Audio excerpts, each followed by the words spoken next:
probably the biggest setback has been learning how to navigate through these different famines. The feast always comes, and then learning how to budget that money that you might get in a lump sum has been a very, very big learning curve for me. This is Debbie, and welcome to another episode of The Offbeat Life, where I speak to inspiring individuals who ditched the norm to become location independent. We'll learn how to create sustainable laptop lifestyles from the experts that will help us achieve freedom from our 9 to 5. Hey friend, are you looking to land a remote gig ASAP? Well, did you know that we not only have a ton of online jobs you can apply to on our site, but now we are also sending them straight to your inbox. I'm happy to announce that we will be sending our email subscribers legit online jobs every Wednesday. We have done hours of research, so you don't have to.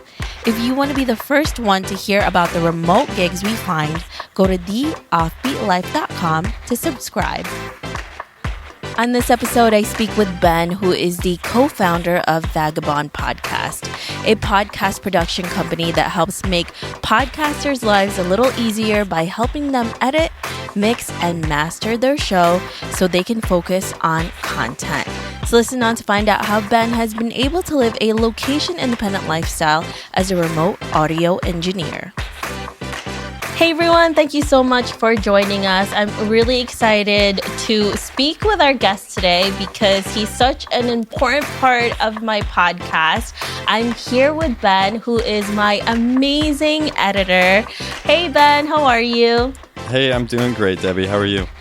I am wonderful. So before we get to all of the things that we're going to talk about today, can you tell us a little bit more about you and why you live an offbeat life? Yeah, so my name's Ben Smith. I'm a freelance audio engineer currently based out of Houston, Texas. And I guess I live an offbeat life because I've worked strictly as a freelance engineer for the last 6 years. And throughout that journey, it's taken me all over the country working with fantastic clients, working in recording studios, working on movies. And yeah, it's just been a real whirlwind of, the last 6 years, and can't wait to see where else it takes me. I'm so glad that you found me, Ben, because if you all know anything about podcasting, someone who knows how to edit your work is super crucial. And it took me a really long time to find Ben, and he actually found me. And it's amazing what you do, especially now with the huge amount of people who want to start doing their own show. How did you get into this? How did you get into this type of career? Yeah, so it all started really in about 2018. I was working out of a recording studio in Illinois, and it was kind of the slow season. Summertime, bands started gigging more rather than recording. And I was just looking for some more consistent work that could just fill my time throughout the week. And then on the weekends, I would go work the live shows with the bands. But throughout that, I found a client on Upwork, actually, and was working with him for a couple months. And he actually interviewed Debbie on his show. And so really, I just cold DM'd her on Instagram and just hit her up and, asked if she had anybody editing her podcast. And I think actually at the time you did have somebody, but a couple months went by and then you got back in touch with me. And yeah, we started down this journey, and it's been really great so far. Yeah, it's pretty amazing because a lot of people are super afraid of what you did, right? You just messaged me, and I do get messages from people who want to work with me with certain things. And I do have people that I'm working with already, but you never know what's going to happen. And I think that's such an important thing to learn is it's never bad to approach someone, especially if you're doing it in a way where it's really great. They're going to need the services. And what happened with us was I did need a new editor. And now Ben is like this awesome person who does it all. And now he reads my mind. I don't even need to tell him anything. He's just Ben, this super editor that I have, which is incredible. Well, you make my life so easy, honestly. We have a good working relationship now where I just give him stuff and he's like, bam, done. Yeah, it's been really great. I got into podcasts, like I said, in about 2018 and just kind of like fell in love with the production aspect of it and just the freedom that comes along with it with, entrepreneurs such as yourself that it gives you this whole new platform to put out content and brand yourself. And it's really great. So really, I'm so excited to be a part of, your show as well as, my other clients that I'm working with. It's just a really great opportunity. So now that you have been doing this for quite some time and you've edited quite a few types of podcasts, what would you say is your top 3 tips for people who are starting this out and they want killer audio for their show? So probably the biggest one is a decent microphone. I mean, you could spend $100 on a mic that is just going to take your podcast from, sounding amateur to very pro level sounding, just bypassing either, your built-in microphone on your laptop or your headphone microphones or anything like that. Just putting in that initial investment to get a dedicated microphone is just so important.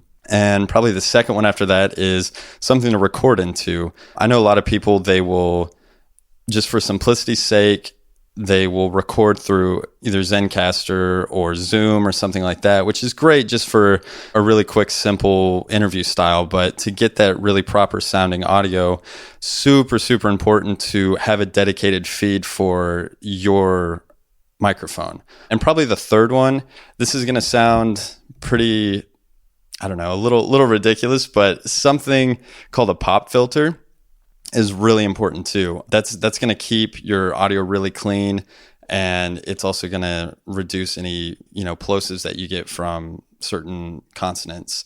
Just a little thing like that. Going kind of in like the nerdier side of audio right now, but just maintaining that super clean, clear audio is what's going to not only attract listeners, but also going to keep listeners coming back to your show week after week.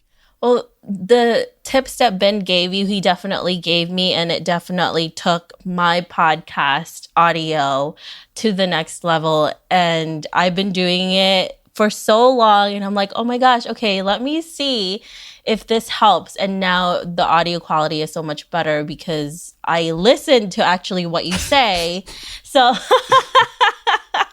thanks for that, Ben. Oh, my pleasure. What you're saying is actually true. Now, going back to when you first started editing, is this something that you wanted to be? You wanted to be an audio engineer all your life, or is just something that you kind of got into by mistake or with luck, I guess? Yeah, so I guess it was, I was probably 16. I was in a band and we were just making demos at my parents' house, just messing around. And for whatever reason, I was always the one in charge of doing the recording, and I had no idea what I was doing, obviously. And just kind of through trial and error, I found that I really enjoyed doing it. And then some of the other local bands would come to me and ask me to record some of their stuff. And it was all for fun, just hanging out, having a good time. But then that led me after high school to go to audio engineering school out in Phoenix, Arizona. And so I went through that program, absolutely fell in love with the studio aspect of things. So then after I got done with that, I moved to Nashville for 2 years where I worked exclusively in studios, worked with some of the larger country acts, as well as somehow, I still have no idea why or how this ended up on my plate, but I got wrangled into doing a bunch of orchestral classical music, which I'm not a classical person, not classically trained or anything. So that was a really strange change of pace, but it was an incredible situation and led me to being featured in films, doing the scores for them, national films, as well as a couple international films. So it was really great getting to get that experience of being in these huge sessions with all these string players, very fast paced, lots of money on the line, so very high stress situations. And through there, it evolved into me moving to Illinois, my home state, opening up my own studio where I worked with local artists, just really got to move from that high stress situation to kind of your one-on-one interacting with your client in a very personal way that I really didn't get to experience a lot in Nashville because it's, everything's financially based there. It's all very high stress, and you only have a couple hours to pump out as many songs as you can, versus what I was doing in Illinois was very relaxed. We had the studio to ourselves, and we could just take the time and really craft what they were doing, craft the sounds. And I think it was really beneficial for me to get that experience of sitting in a tight-knit space with just me and a client, sorting through stuff, interacting with them. And yeah, it was a really great experience that I think is translated extremely well to now doing a lot of podcast editing where, in me and Debbie's case, we have never met face to face. We finally 2 weekends ago had a video call, and so it's translated really well in the ability to speak to your clients through email in a very friendly and yet professional way. And so it's been really, really amazing to kind of have this transition. That's one of the best things about being able to do this, right? Because years ago, you didn't even have this opportunity to do. Now with podcasting and so many other different prospects that you have digitally, you're able to do this from anywhere technically. So you have me, I'm in New York City, and you're all the way on the other side of the country, and you're doing work, and you have all of these different clients from all over. And that's really exciting. And it's something that you really enjoy to do. Yeah, I really love the freedom that this allows, not only me to have, but the clients that I'm working with. You, for example, you could be anywhere in the world and send me files to do. And I've edited your files here in Houston, Texas, and in Illinois. I've done files in Virginia, in airports, in Florida. Really having that freedom to travel and still work is something that, honestly, I'm still getting used to. It's a really great luxury that, like you said, a couple of years ago, just really wasn't an option. Yeah. And as an audio engineer, you've done this for quite some time, as you said, but for somebody who is thinking about doing what you're doing right now, what are some of the main equipments that you absolutely can't live without, or you would recommend to someone who also wants to edit for other people or even just for themselves? Sure. As far as editing goes, you can really go bare bones to where I would suggest at least getting a Apple computer, either a MacBook or an iMac, Mac Mini, anything like that, just because a lot of these audio software programs, they interact really well with Macs. That's just been my experience. So from there, if you have an Apple computer, it comes stock with GarageBand, which will give you that bare bones. You can do basic edits. It comes with a set of plugins, basic EQs, compression, all of that stuff that can really get the ball rolling. And if you want to get a little more in-depth, I can't remember the price on it, maybe a couple $100, you can buy Apple's Logic Pro, which is a more professional digital audio workstation that's going to give you even more flexibility, more capabilities, and it's just going to give you a bit more of a professional feeling. Granted, it does take a little bit more time to learn than GarageBand. So I would say if you're just getting started, probably stick with GarageBand. There's tons of videos on YouTube of people giving tutorials on how to do just kind of basic editing. But really, that's all you need is just a digital audio workstation. You could get Audacity. That's also free if you're on a Windows-based computer, but there's tons of options out there. Most of them are going to do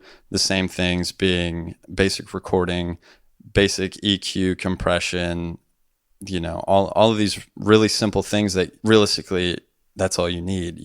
Just learning how to manipulate those in the correct way is the important thing. And like I said, there's the pro audio community is large. There's tons of information out there. That's really a great thing about this industry, is that no one really hides information. We're all kind of an open book. We're all playing the same game, and we're all playing on the same team. We all want to win and provide the best product as possible. So tons of resources out there that can teach you, tons of people that you can just reach out to. And odds are they'll hit you right back with, okay, well, maybe you should try this thing or try this thing to fix your problem. So it's really great. Honestly, the best advice I can say is just jump into it, fumble your way through it, stumble around, and you'll figure it out. Yeah, you're so right. There's so many different things that are online right now that if you really wanted to do this, you can definitely start right away. You can start today if you want to. And when I started a few years ago, I was doing what Ben said to start with. I was using GarageBand. Obviously, my audio wasn't that good. I didn't have my recorder yet. But honestly, when you're just beginning, you're sampling things out, you're figuring out, you're learning, and it's all right to mess up, you know? Yeah, exactly. It's okay to mess up. And honestly, in the beginning, I always feel like if you're going to start a podcast, it's really important to also understand what it's like to edit, because it makes you more understanding of what your editor is going through. One reason why I love Debbie. You did your own editing, and so you understand some of the, I won't say frustrations, but just what the editors are looking for. Yes, and that's very much appreciated.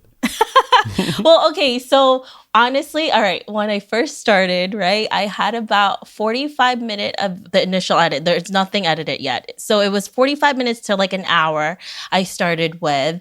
And it took me, oh my God, Ben, like almost 10 hours. Yeah, like 8 to 10 hours to do 45 minutes. And sometimes it was longer. So obviously I got better. Like when I got my first editor, I was probably doing it for like 4 to 5 hours. So it was half that. So I'm like, yay, good job, Debbie. Yeah. You're finally doing this right. And like, so I know exactly like like what I needed to do. Actually, also when you're editing yourself, you know what type of filler words you use. You know what you shouldn't do anymore. Absolutely. Yeah. And that's kind of a cool thing too, is that, you know, you having done your editing, that probably made you a better interviewer, because you were more conscious of the, like you said, the filler words that you're throwing in, the cadence that you're speaking with, all these things that you might not catch if you're just doing the interviewing and then sending the files off. Absolutely. And it makes your job so much easier, because me not saying like and you know all the time will just make your life so much easier. And it also really is very painful when you're listening to yourself over and over again. You're like, oh my God, I need to stop doing this. It's just annoying. And you're always your biggest critic, you know? That's... Yeah, exactly. Yeah, I'm not looking forward to editing my own episode. I'll say that. It's always painful to hear yourself. I don't even bother anymore. I'm like, okay, that's it then. Yeah, you're just used to it at this point. Because there's just so much. And that's why I tell people all the time, if you're not making money from it, or if your business doesn't make a lot of money yet and you're just starting this out, do your editing. Because even if you do, I think it helps so much and you become a better speaker in the long run. Absolutely. Yeah, it's a great perspective on all of it. Yeah. So for you, Ben, throughout all of this, what has been the biggest setback that you've encountered as an entrepreneur? So probably the biggest one was when I was focusing primarily on just working with musicians and recording them, mixing them, mastering, doing all of that. It's a very feast or famine industry. And so probably the biggest setback has been learning how to navigate through these different famines. The feast always comes, and then learning how to budget that money that you might get in a lump sum has been a very, very big learning curve for me. Just as I got started professionally when I was 19, and when someone just hands you a pile of money for doing an album, like you're just going to go blow it, you know? And then you might not get more work for, you know, a couple weeks, maybe a month, just because the industry only has so many artists. And so probably the biggest setback has been navigating those feasts and famine. And honestly, podcasting has been a huge way to do that for me. It's given me a level of consistency that honestly, without doing live sound, I wasn't used to. And I enjoy doing live sound, but that was never my passion. It was more of just a way to pay the bills. And so finding this avenue of editing podcasts, mixing, consulting, doing all of these things to help this growing industry has been really, really helpful, because it's given me a level of consistency. And I'm sure there will be more setbacks that come, but right now this has been really great to kind of find this out, learn from this, and really grow with it. Yeah, and there's so many different types of opportunities right now, because I can't even tell you how many people come to me every week and tell me they're going to start a podcast, or that's amazing. They ask certain questions about how to do it. And it's just going to keep growing. I feel like it's such a great industry and it's a great platform. Absolutely. Great platform. I mean, most people are going to commute to work on their Monday through Friday. And to me, a podcast is the best way to pass that time. You can either listen to a comedy podcast, which is going to pass the time really easily, or you can listen to something like Debbie's podcast, where you're going to learn something, you're going to learn from other people. And, it's really great, and it's ever growing. It's free to publish, it's free to record, and it's really great to me. Absolutely. And I think you also get to meet people, like for example, I'm interviewing you and people are technically really meeting you and learning your story and maybe reach out to you. Hopefully reach out to Ben. Yeah. He's awesome. Thanks, Debbie. And then when you started this trajectory to this lifestyle into this business, did you have any money saved to start your own business? If you did, how were you able to budget it to make it last? I wish that I had, but like I said, I just pretty well lived this life since day one. I've had some full-time jobs. I'm currently working a full-time job to save up some money for the next venture, but realistically, it's just been kind of flowing with it from day one. And so honestly, I don't really have a good answer for that because since I was 19, I've just worked freelance. It's really interesting, right? If this is the type of life you don't know what it's like to do anything else. So for a lot of people, it's kind of nerve-wracking. But if this is the life that you've always had, it's kind of just the norm for you. So you're like, okay, well, this is just every day for me. Yeah, to an extent. I mean, like I said, right now, I do have a full-time gig, and that has been quite the adjustment, I will say.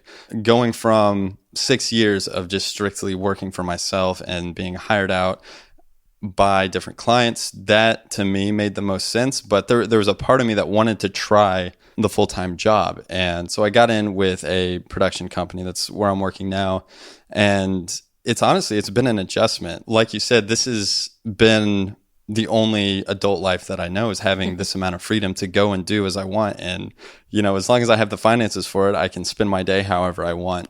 It's been an adjustment in the other side of it. Most people might be a little nervous to drop the full-time job to move towards this more freelance lifestyle. But for me, I've done the opposite, and it has been an adjustment for sure. What about now that you have your day job, right? How do you usually find work when you're a freelancer? It's the total opposite. It's like you said, it's feast or famine when you're freelancing, but then there's more security for your day job and you're kind of making sure that you have savings in order to be on your own again.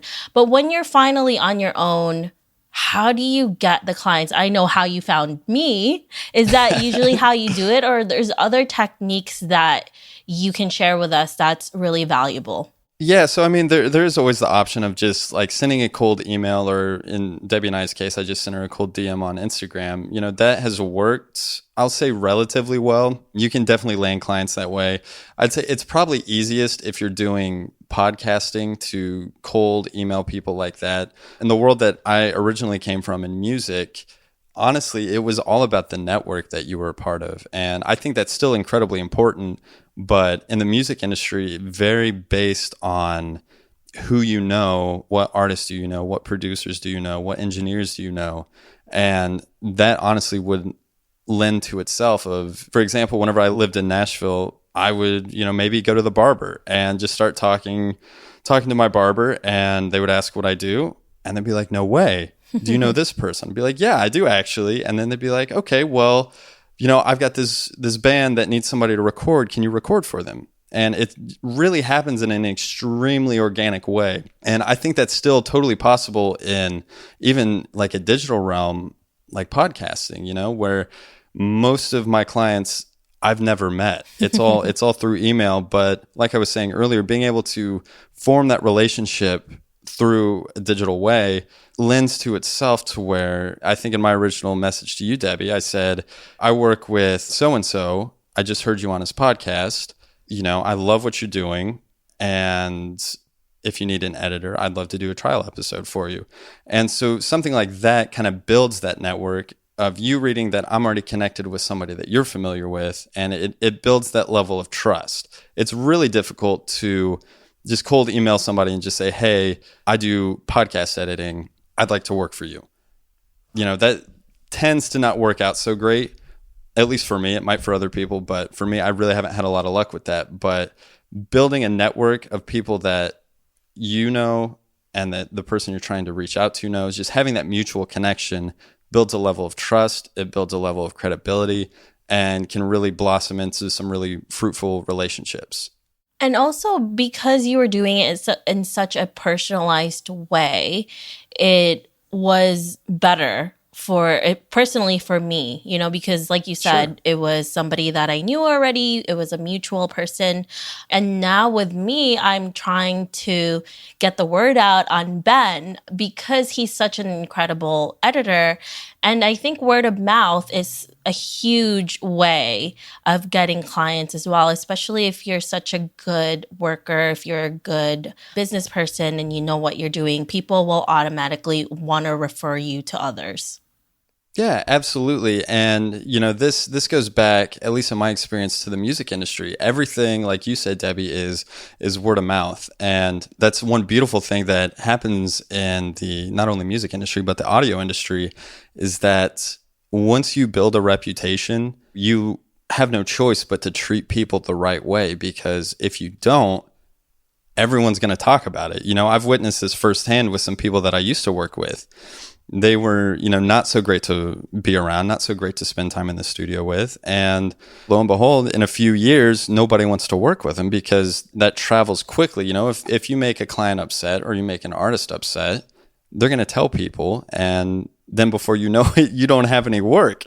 And so it's really, really important to maintain a good relationship with all of your clients. It doesn't take a lot of effort to compose an email that is friendly, uplifting. It doesn't take a lot of time to compliment them. And it's all organic. And that's the thing, is if that's how you actually feel, it's gonna be conveyed even through a digital format like an email or a video call.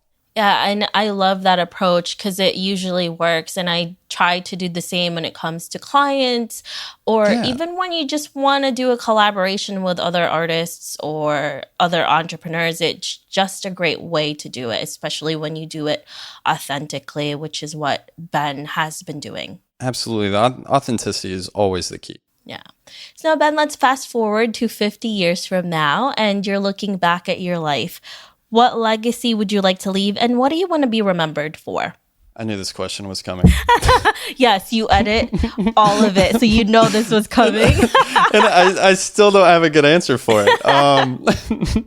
Yeah, so I guess I want to be remembered as somebody that took a audio platform such as podcasting and made a positive impact and helped clients, entrepreneurs, everybody reach as much of their potential as possible through this platform, and doing that through proper technique, teaching them that, proper editing, and just helping their business. I mean, that's what I love doing, is helping my clients, helping them reach their goals.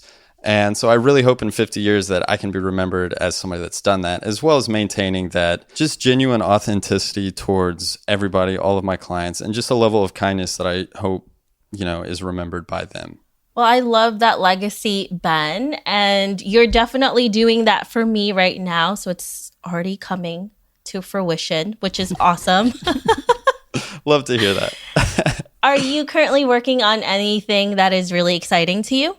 Yeah, so there's actually really big plans for 2020 that me and a business partner and good friend in Nashville have. And we're still in the development stage of it, but basically the idea with it is, as audio engineers, both of us love podcasts. We love working on podcasts.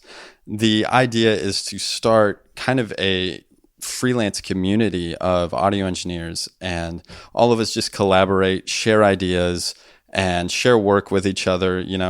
If somebody's overwhelmed with clients, you've got a resource to pass it along to, one of your friends, somebody that is going to do great work, and just a community for people to come to if you're starting a podcast and you don't know where to go, you can come to us as just kind of that starting resource to help get your show off the ground. That's headed down. It is still developing, but really, really excited for that and to just see where that goes and hopefully, help out the podcasting community as much as we can, as well as helping out the audio community. I love that. I love that idea. And it's definitely going to be very successful because there's so many of us that need your help. Now, if our listeners want to know more about you, where can they find you? Yeah, so probably the easiest way to get in touch with me is through Instagram. You can find me at Ben_Smith_. I'm pretty active on there. So if you have any questions, feel free to just shoot me a DM on there and I'll get back to you as soon as I can. Perfect. Thank you so much, Ben, for speaking with us. I'm so excited for you to share all of these different things that you've shared with me and my audience too, because it's so exciting to introduce you to everybody. Yeah, thank you, Debbie. It's been really fun. I hope you enjoyed this interview with Ben. Make sure to visit theoffbeatlife.com. Again, that's theoffbeatlife.com to get the extended interview where he shares the podcasting basics and what you'll need in order to start your own show. Hey listeners, have you ever thought about starting your own podcast? Lucky for you, I have created a new site that will help you learn how to launch, grow, and monetize your own show. I offer one-on-one mentorship programs, and I'm launching an ebook, How to Create a Profitable Podcast, that can help you take your podcast from hobby to profitable business. Visit howtocreateapodcast.com to learn more. Again, that's howtocreateapodcast.com. See you there. Hey listeners, thank you for listening to this episode, and I'm so thankful for your support. I would love to hear your thoughts on this episode and get suggestions on guests, topics we can discuss, and so much more. Feel free to reach out at hello@theoffbeatlife.com and let me know what you'd like to hear. If you like the show, don't forget to give us some love and review on iTunes. Thank you again for being a part of this journey, and I can't wait to hear how your location independent story will unfold.